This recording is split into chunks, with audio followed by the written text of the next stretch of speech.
Le Japon se tient aux côtés de l'Europe au cas où la crise russo-ukrainienne déboucherait sur une crise énergétique, synonyme de pénurie pour le vieux continent.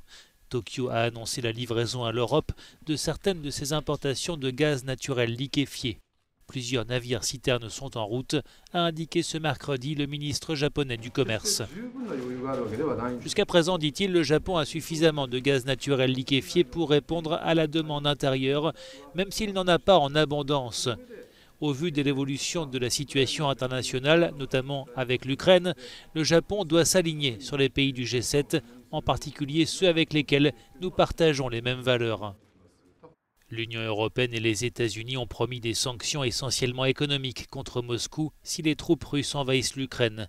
Mais la Russie pourrait en retour prendre des mesures de rétorsion et notamment suspendre en plein hiver ses livraisons de gaz vers le vieux continent. Or, 40% des importations de gaz naturel de l'Union européenne proviennent de Russie et un tiers des importations de pétrole.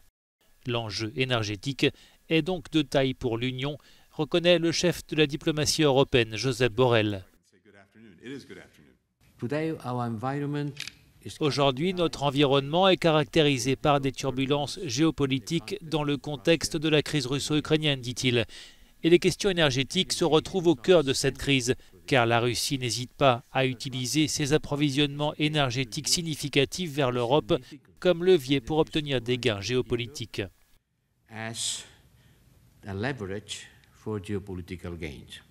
Lundi à Washington, le président américain Joe Biden a assuré qu'en cas d'invasion russe en Ukraine, il n'y aurait pas de Nord Stream 2, ce gazoduc qui doit relier la Russie à l'Allemagne.